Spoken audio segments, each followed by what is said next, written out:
Hey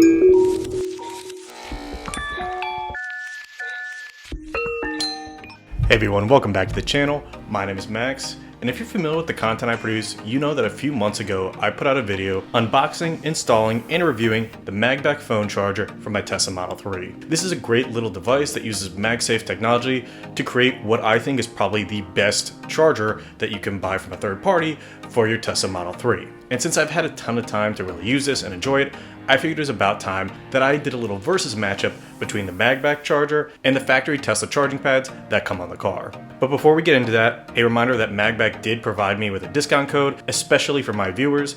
So if you're interested in any of the products we talk about today or any of the things on their site, they do have a ton of MagSafe products that are worth looking at. You can use the code MightyMax at checkout for 15% off your entire order. Doing so will ensure you're getting the best possible deal, and it also supports this channel, which will also ensure that I can continue to make content like you're watching today.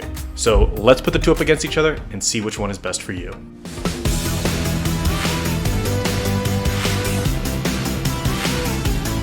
So let's start with the look. With the Tesla charging pads, they're obviously built into the car, so they fit in with that aesthetic very nicely given they are the factory part. They reside in the front of the middle console and sit flush with that console area. They essentially just look like flat charging pads that will put your phone at a slight angle when you rest them into place, and the pad is divided to hold two different devices. It is a very simple look. I know some people don't necessarily like the way this looks built in the front middle console and say it gives it a less premium feel, but for me it's pretty middle of the road in terms of aesthetics. The MagSafe charger, on the other hand, is built out of high quality aluminum designed to seamlessly match in with your infotainment display. I personally think this integrates perfectly with the Tesla design, and it is cut extremely well, so it fits perfectly around that top corner of your infotainment display where you do your install. I think this specific charger puts your phone in the perfect position for viewing, as it's mounted right by the Tesla screen that you're already looking at to get your driving data. So if you're using it for GPS or have a call on it, it is really in the ideal spot. I would say the biggest downside to the MagSafe charger is there is a wire that you have to hide.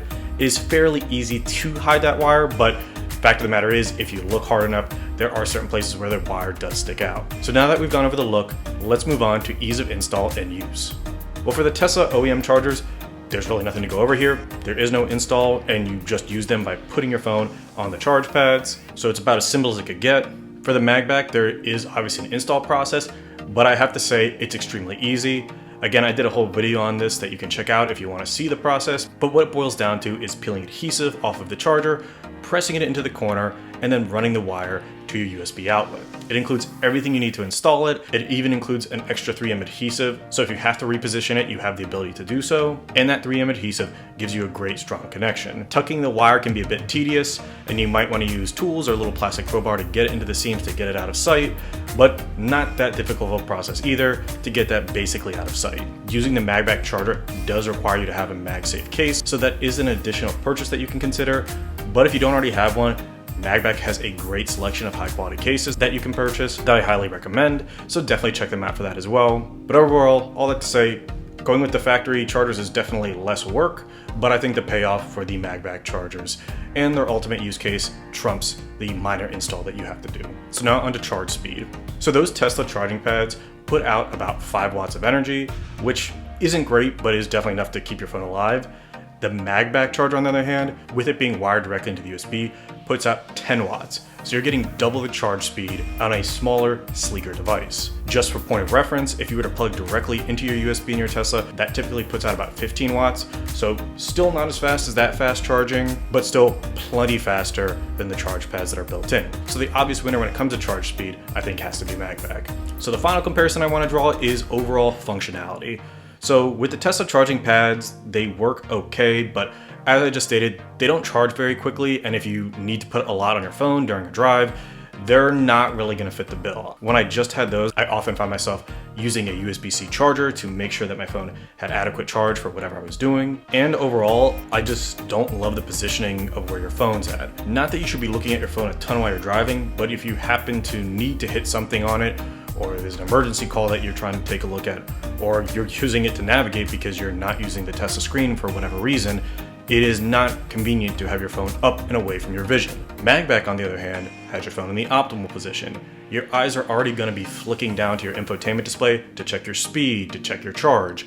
Having the phone right next to that same information means that in the same way that you check that information, you can also check what's going on your phone, making it, in my opinion, less distracting or providing less risk of you taking your eyes off the road for a more extended period of time if you have to check something. It's absolutely great for dual navigation or even using it as a heads-up display. It just looks fantastic, matching the Tesla's exterior, and it adds additional charge space, which is already limited in the car. If you have your phone up on that screen, it opens up charge and honestly storage space all over that middle console area that would otherwise be taken up by your phone. So overall, from a functionality perspective, I don't think it can even be argued. The MagBak phone charger is definitely the clear winner. So what's the verdict? Well, if it wasn't obvious at this point, I have to go with MagBak. While the Tesla charging pads are nice and they do get you by, it simply can't compete in terms of charge speed, look, and overall functionality of the MagBak charger. MagBak makes incredibly high quality products that look great and really, in my opinion, represent the best in class for phone charging and any kind of MagSafe technology. While they do require some installation, it's pretty easy, and honestly, if I don't point out where that wire is visible to my passengers, they have no idea it's even there. So yeah, my clear winner here is MagBak. So do remember, if you are interested in this product or really anything MagBak has to offer, to use my discount code MightyMax at checkout to get 15% off your entire order, ensuring you are getting the best deal as possible. Also, if you do want to see my full unboxing, install, and review video, I'll add a link to that now. And as always, anything discussed in today's video will be linked in the description down below. But yeah, that's all I had to talk about today. If you did enjoy this video and you want to see more, please remember to like, comment, and subscribe to see more. As always, thank you so much for watching. Until next time.